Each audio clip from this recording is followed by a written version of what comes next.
Hey everybody, this is Steven from PopCultureMaven.com. We're back with this week's new comic book reviews, and actually, it's not too bad of a week. It's well, because it's the fifth week, because of the way things go. So it really wasn't like DC was really light this week. But a couple things before we get started. First of all, there may or may not be a review next week, and then for the next at least 2 weeks, possibly 3, there will be no reviews. The reason being, fine, I'm healthy, I'm fine. I'm healthy for now. Just getting older, or leveling up, as we say. I am going to Japan. And so obviously I'll be over there. I won't be able to read comics. I'll read some of them online. That because I get sent PDFs and stuff like that. But so there won't be any reviews. Like I said, next week's really iffy because I'm trying to get everything ready for the trip. It's a big trip. But I will be posting pictures and stuff on social, so that will be kind of a different thing. So follow the socials to kind of see what's going on in Japan while I'm over there. So obviously there will be a backlog afterwards. We'll kind of sort it all out and everything. We'll kind of go from there. But the catch-up's going to be really, really all over the place. So we'll just say that. So hopefully you'll still visit your comic shop while I'm gone, and we'll go from there. So there's that. Second of all, we'll go with the movies, and some of a lot of these are recent pickups. They're not necessarily new, but they're recent pickups for me. Some like some of the places like Best Buy already started some of their Black Friday stuff, so I picked up some stuff there.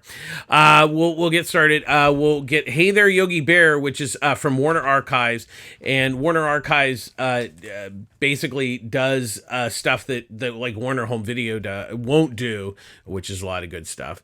That was Hanna-Barbera's first theatrical release. So that's it's a really fun film, really great transfer and everything. Then we have Battlestar Galactica, the movie version, in 4K that came out not too long ago, about a month or so ago. And I love the original Battlestar Galactica, and the 4K looks amazing. Then we have Enter the Dragon, 4K, which is a seminal movie. Then we have National Lampoon's Vacation, the original and still the best. Unfortunately, a horrible Warner has been having this really bad run of horrible covers. We won't talk about that cover, but hey, the movie's great. Then we have Pulp Fiction in 4K, and then we have a couple recent Disneys. We have Snow White that has been beautifully restored and actually looks like film. They haven't DeviantAr'd the crap out of it. And then the new Pixar film Elemental, which those are all 4Ks. Elemental is unfortunate that it's tough to find because this is the Walmart exclusive lenticular cover. We'll show you the lenticular cover. Let's see if it can translate. It just like moves a little bit. It's not that big, not that big of a deal. But Best Buy has the Steelbook, and I think the Disney Movie Club you can also get the 4K. But there is no general release of the 4K, which is very sad. I don't like that Disney is doing that. It's one thing to do special editions for retailers. I have no problem with that. Then you just get to pick what you want. But limiting the 4K to kind of specific is not a good thing, especially with now that physical media has really become a niche market. It's big, it's kind of going back to the Laserdisc days, but much bigger, obviously, much bigger pool. But anyways, those are all great. Hopefully I'll be able to get some more movies for Black Friday. I'm looking forward to. I always love Black Friday. Black Friday is great, and hopefully your local comic shop will be doing Black Friday too. So a lot of times I know my Ryan at Pulp Fiction Comics in Long Beach, California. He always does Black Friday. But before we get started, I wanted to point this out. This came out a few weeks ago.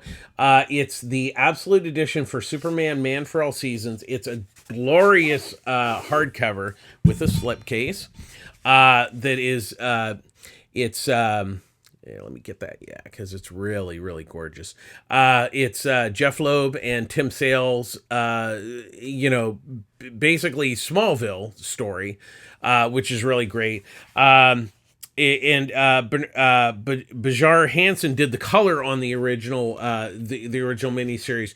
There's some great tributes to Tim Sale in there, and it also covers. There's also some other stories that they did, and there's tons of like extras, the script, some original artwork. Let me just show you some original artwork that's been scanned. It's a really glorious package. It's really wonderful. Sadly, Tim left us. But his legacy lives on, and it's really if you're a fan of that book, and I know who isn't, because it's probably simply one of the greatest Superman stories ever told. It's really amazing, and it's only $100, so I think it's actually a pretty good deal, because a lot of the absolutes are like $150. So, and like I said, it includes all the stories that Jeff Loeb and Tim Sale did with Superman, because there were some other short stories that they did, and they're reprinted in here. So it's a really wonderful package. Definitely check out a local comic shop if it's not something they have in stock. Obviously, with the price, I know a lot. It's hard to stock high price items like that.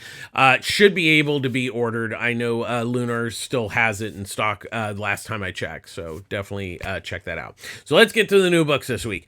So first up, we have Unnatural Order #1, written by Christopher Yost with artwork by Val Rodriguez. This one thing I want to say, this is very interesting. The Vault has done something really interesting with this release, that they sent this to retailers for free. There was no cost to the retailers, and what it was is to really get buzz around the book. And also, so retailers can sell this. They can sell it. There's a $4.99 cover price.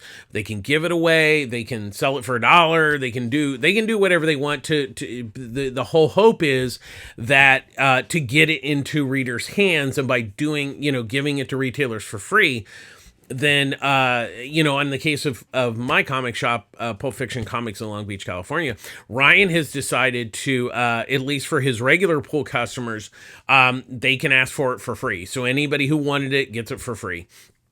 So you should be able to find it at your local comic shop, and it should be, they printed quite a few, so hopefully you should have a shot at it.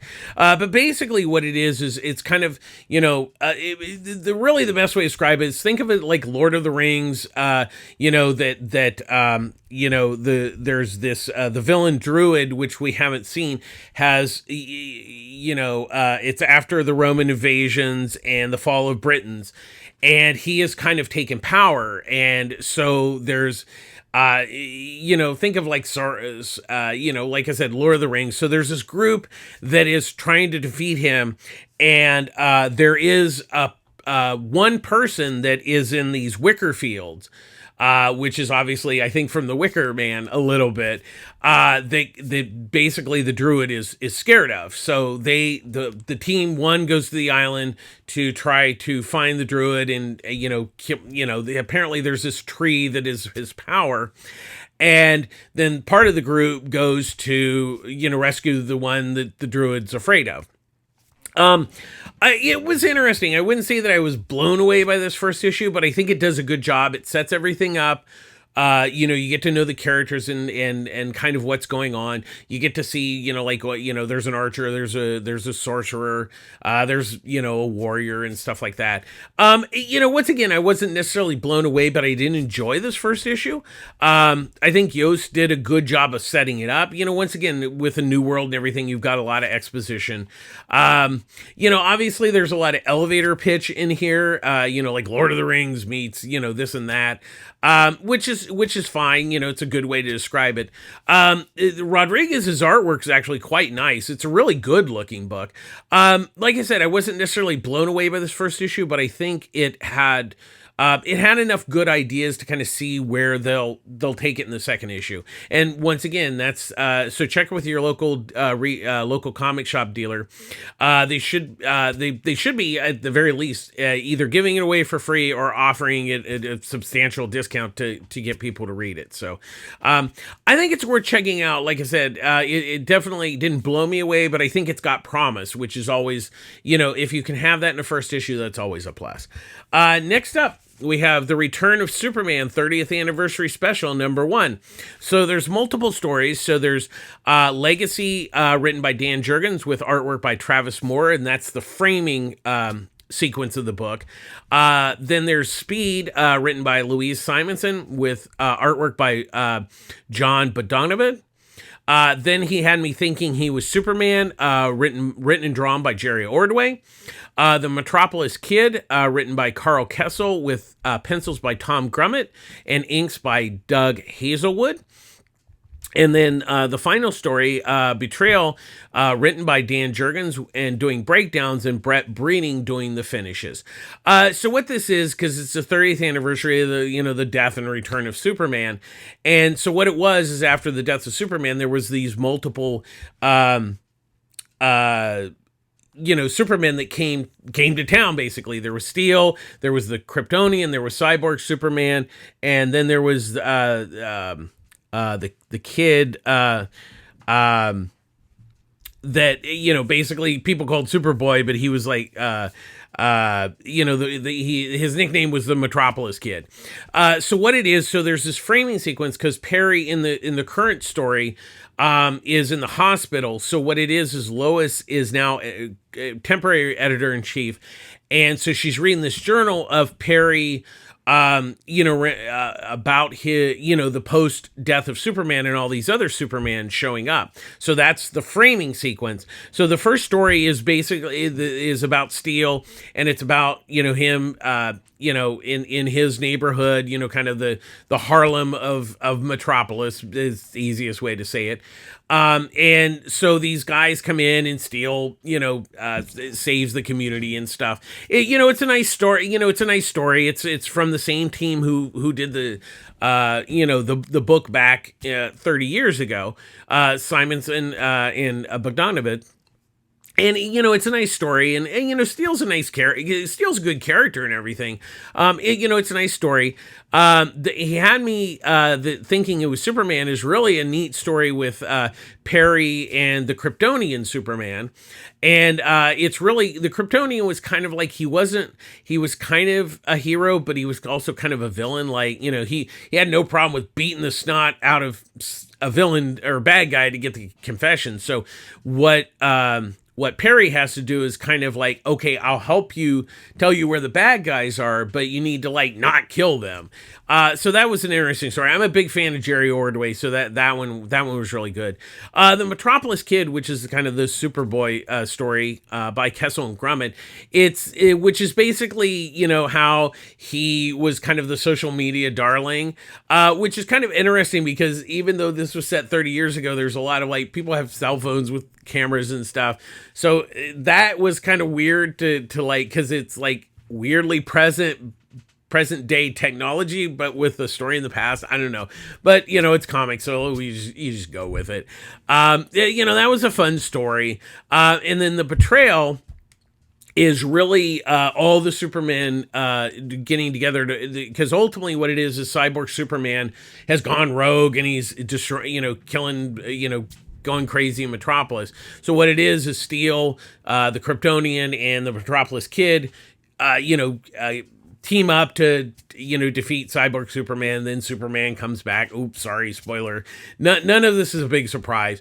The thing is, this is kind of a nostalgia trip. It's a lot of the original creators that worked on the books coming back to do it again. I mean, everything was nice and everything. I wouldn't say that none of these stories were just like, oh my god, it's the greatest Superman story I've ever read. They were all nice and everything. Like I said, it's it's a nostalgia book. That's exactly what this is. So if you remember the death and coming back of Superman and you like those, then these are nice little stories and everything. I will say the one thing I did like, I'm a big fan of Travis Moore, and I do really like his artwork. He did a nice job on the framing sequence, but overall I think it's nice. Whether it's worth what is it, $10 cover price, I think that's going to be up to you. I think it's okay. It just, like I said, $10 is a little pricey if you're not invested into that history.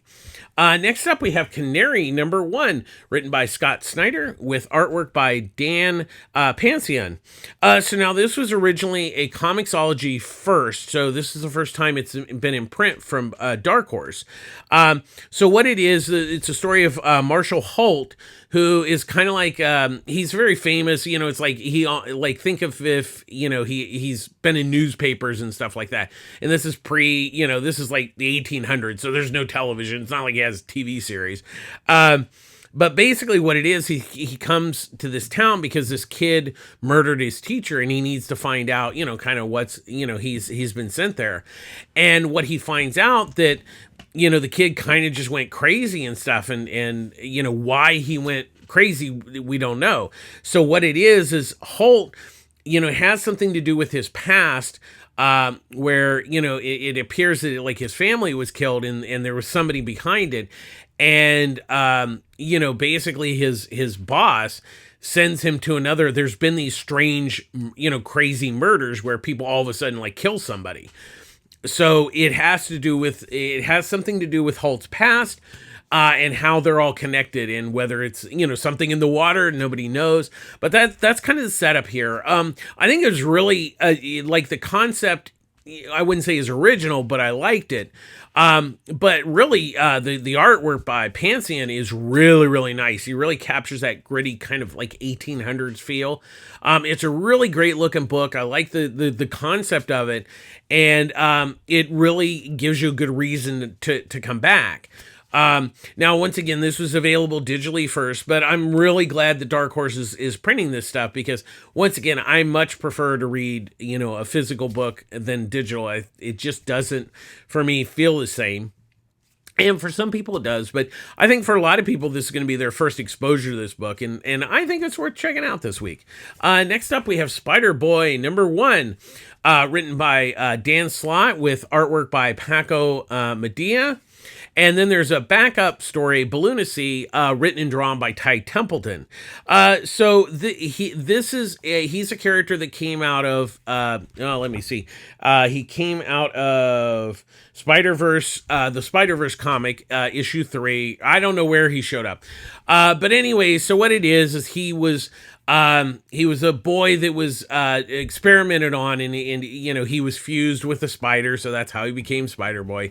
And so what it is he's Bailey Briggs, and so Peter's kind of teaching him how to be like Spider-Man, and so he kind of goes on, like his first adventure, and of course, he was caught with his full spider, because he puts on the appearance of a boy, but when he's not, he looks like a spider. He's got, 6 eyes and everything. And so Peter's trying to get him, out in the public to show, hey, he's a hero. He's a boy. He's not a vampire monster, which is what the papers called him. And, it's a nice story and everything. I mean, it wasn't, it's very average. I mean, that honestly really sums up about the book. I mean, the art's nice. I'll definitely give it that, Medea's artwork it's a really good looking book, but Slott's story is just like really basic and everything. It's all nice, but there really wasn't, really much to grab onto. The backup by Ty Templeton, the Balloonacy, is Spider-Boy and Squirrel Girl, and they're watching a parade, and then of course a villain, tries to gas everybody, and it's just it's a backup story, and it's the first part. I actually kind of enjoyed that a little bit more than the main story, because not that it was brilliant. I'm a big fan of Ty Templeton, but it was fun, and it was just light, and that was kind of the key selling point of that. But unfortunately, the main part of the Spider-Boy, it's just like, it's nice, but it's very average. So that's what that is. Next up, we have Aquaman in the Lost Kingdom Special #1. So there's 3 stories in here. The first story, Changing Tides, written by Tim Seeley, with artwork by Miguel Mendocilla. And then After Image, written by Joey Esposito, with artwork by Ray Anthony Height. And then for the final story, Rattling the Cage, written by Ethan Sachs, with Scott Neaton on pencils and Norm Rapmund doing the inks. So what these stories are, they're prequels to what I assume is the upcoming Aquaman and the Lost Kingdom film. And so the main story is, it's kind of, one of the things is that Arthur and Mira are getting married. Whether that happens in the movie, we shall see. So what it is it starts off with Aquaman, some of the other Justice League. There's these terrorists who have this alien bomb that will neutralize superheroes' powers. And so they stop the terrorists, but instead of, like throwing into space or whatever, Aquaman takes it to the depths where these other, like, I guess pirates or whatever, this couple, the bomb explodes, but it gives him power. It gives him some of like Aquaman's powers, but it also has the power to turn people into like fish monsters, like squid monsters and shark monsters. And so what it is he turns the terrorist, on into like bad guys, and then they go attack. They break into the wedding, and it was okay. It was an okay story. The artwork's nice, but it's okay. And then the After Image is a Black Manta story about him just trying. There's this thing up in the Antarctica he's trying to find, so he decides to take over a pirate ship. Kick the captain off and take over the crew. It's a basic story, once again, kind of leading into stuff in the movie, I assume. And then Rattling the Cage is basically an Ocean Master story, because he thought he was going to be the king of Atlantis, but he wasn't, and then he's thrown into prison. And, it's a pretty short story. I will say I do like Scott Neaton's pencils. It's really a nice looking story, but, once again, it's kind of a short story, and it's like, oh, he didn't get to be king and he's in prison. Okay. Honestly, most of these were fine. They were okay. But honestly, if these are the lead into the film, we're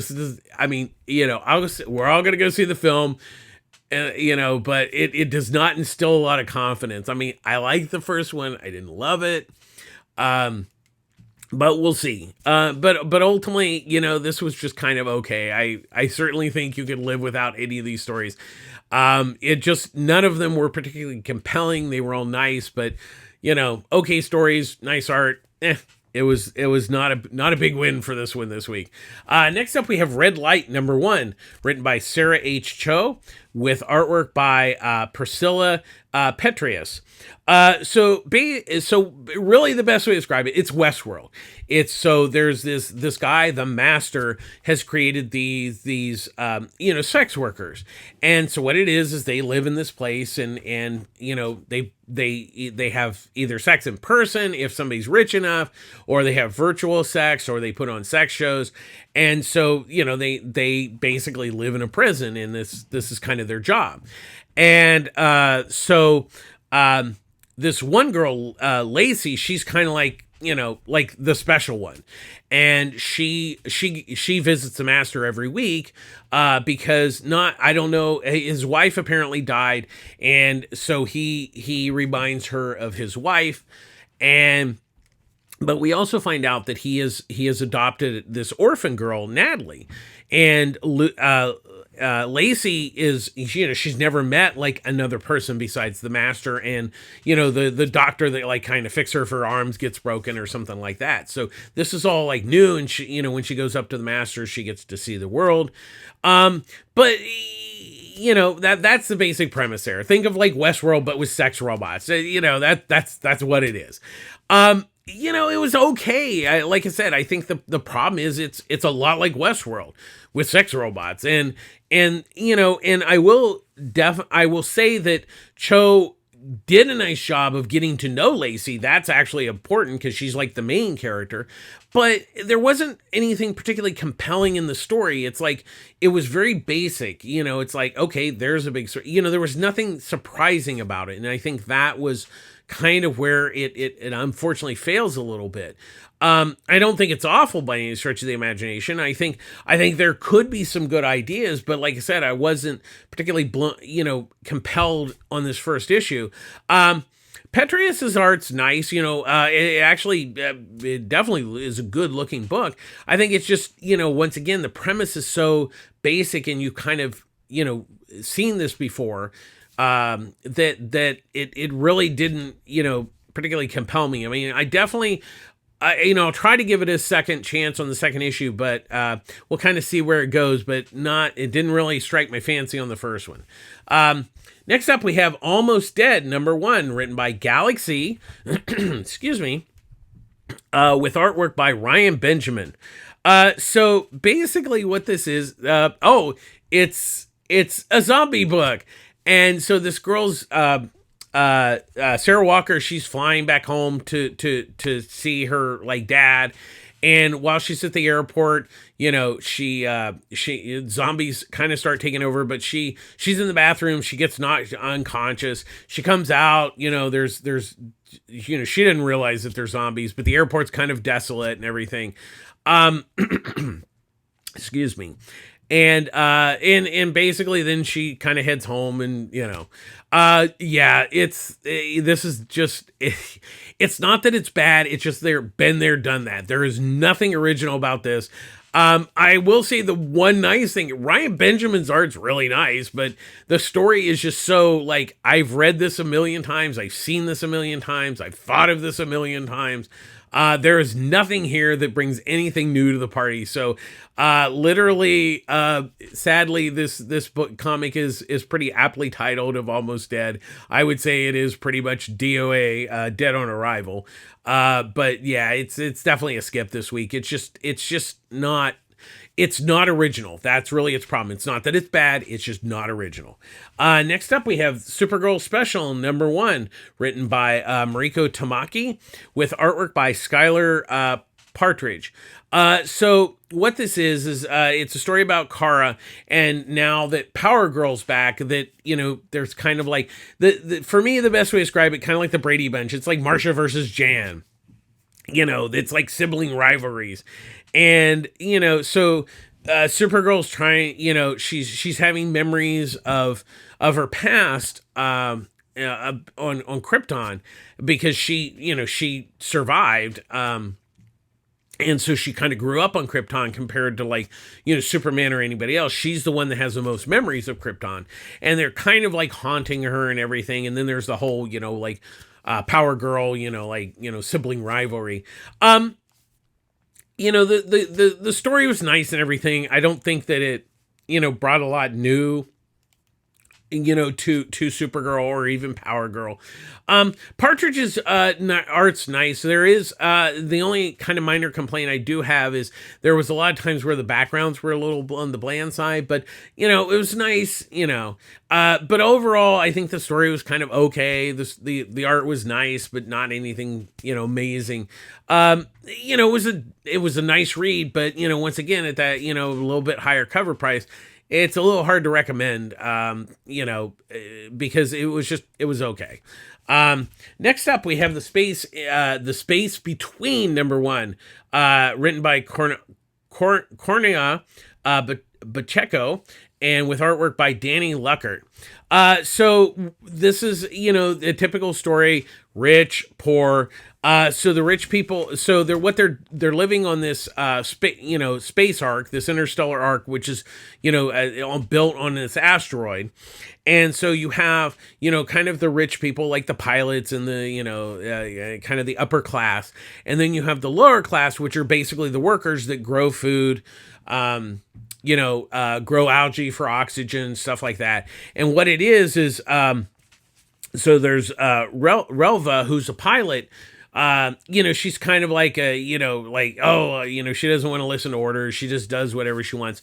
So she sneaks out of her room and she ends up going down below where the workers are, and she runs across this guy Les, who's a worker, and basically he shows her, she's never seen a chicken, she doesn't know how the food's grown and all that kind of stuff.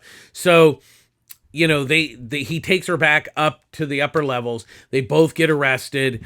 He gets sent to prison for like 4 years.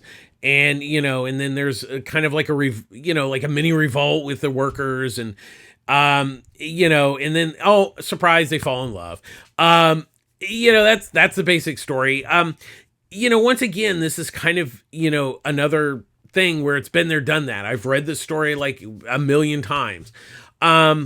It's nice and everything, but I don't think there was anything that was really super new brought to the table. Like I said, it's a nice read and everything, but what's your hook? And I think that's where it did elevate above average. I will say the art's really nice, but it's just kind of an average story. I mean, it is a light week, but it really, a lot of this stuff comes down to, is it good enough? Is it good enough for you to spend your money on? And this one, I don't know that it's good enough to like spend your money on. It was a decent read, but that's about where it ended. Next up, we have The Midnight Show #2, written by Colin Bunn, and with artwork by Brian Hurt. So what it was is, this town of Cedar Bluff, small town, they found a print of this infamous old horror film called God of Monsters. And basically, think about all the Universal monsters, the Mummy, Dracula, Frankenstein, the Wolfman, and the Creature from the Black Lagoon, that were all, this director had done these other films and then decided to have like a super film with all of them in it. Well, because they show the film, all these characters come to life in this town. And so that's what happened in the first issue. So the second issue is Dracula's invaded the movie theater, and he's killing people left and right. Bats are flying around. So some of the main characters that were introduced in the first issue, they escape. They end up in, like old London. Like, it's not a movie. It looks like a movie set, but it's real. And they get attacked by the Wolfman. And then they almost get attacked by the Mummy, but then Frankenstein comes and saves them. And then they come across Van Helsing, who is there to basically kind of fix everything. So that's what's going on. This is the same team who did Six Guns over at Oni. And I really like this. I mean, obviously, kind of using the Universal monsters loosely. But I like how they're using those characters, they're all public domain, but they're using them kind of in different ways, where they're kind of like really kind of much darker than obviously the Universals could at the time. But it still has a nice feel to it. And Hurt's artwork is really, really nice. I really like the artwork. Like I said, I think if you're a fan of like the monsters and all that kind of stuff, definitely worth checking out. And I did think the second, Bunn did a nice job of building the story in the second issue. So I think it's still worth checking out. I do like this book a lot. It's a lot of fun. And then finally this week we have The Sacrificers #4, written by Rick Remender with artwork by Max Fumara. So last issue we learned out, it's been a month, so a bit of a spoiler. So if you don't want to find out what is going on, then, just skip over this part. So basically we learned last issue that what it is somebody sends a kid to this place and they make them all happy, and then they basically suck their happy life force out of them. We find out why they do that, because basically the upper class, the gods, drink this elixir and it makes them young again. Basically, they're sucking. They're like vampires, except for they don't. They just have somebody else bring them the blood, and so the father of the one kid we met in the first issue, they all know why these kids get sent away and they don't come back. They're not. I don't think they exactly know what happens. They just know that they're giving up their kids and they're not coming back. So there's that. And so also at the party, the Rokus, the king, his daughter, once again, she's like a teenage daughter. She discovers like what is going on, and it does not she's not really happy with that. So there's that kind of storyline going on, and also there's the mysterious like doctor who makes the elixir. So there's kind of that. There's a lot there's a lot of moving parts this issue that kind of bring things from the first three issues together. I really like this book. Remenders, it's really, I think the story is really interesting. It's not, once again, not particularly original, but it's the way the Remender's telling that story. It's hard to tell an original story, let's be honest, in any media at this point, but it's how you tell that story, and that's what Remender is doing here, is he's telling the story very interesting. Then you have Fumara's artwork, which is absolutely gorgeous. I mean, this is a great looking book. I really like this book. I'd say, we're at issue 4. It might be hard to find the first 3 issues. But if you're trade waiting, definitely pick this up. This is like a no-brainer, but definitely see if you can find this book at your these 4 issues at the comic shop. I really like this book a lot.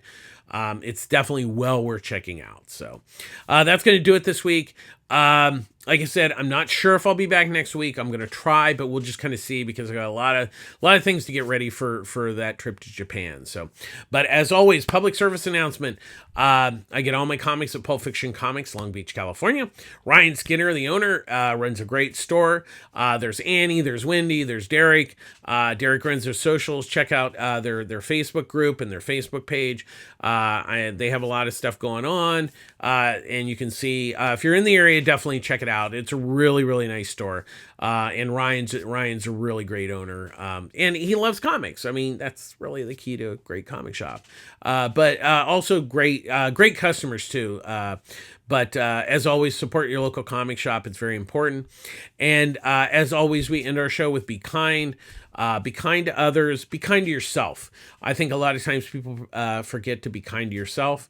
It's very important. I know things are tough. But also just be kind, and also be safe. I know that COVID's kind of coming back. It kind of comes around this time of the year. There is the new updated vaccine, so just be safe. Get vaccinated so you don't catch it. And just take care of yourselves out there. So that's going to do it this week. Thanks for watching. As always, please like and subscribe to our YouTube channel. And like I said, watch our socials for my trip to Japan. And like I said, next week's kind of iffy, but we'll see. We'll see if we can do it. I'll give it the old college try, as they say. Thanks for watching this week. And take care of yourselves. Be kind. This is Steven from PopCultureMaven.com signing off. Hopefully, maybe I'll see you next week. But if not, then watch the stuff from Japan that I'll be posting. So take care of yourselves. Thanks a lot. Bye-bye.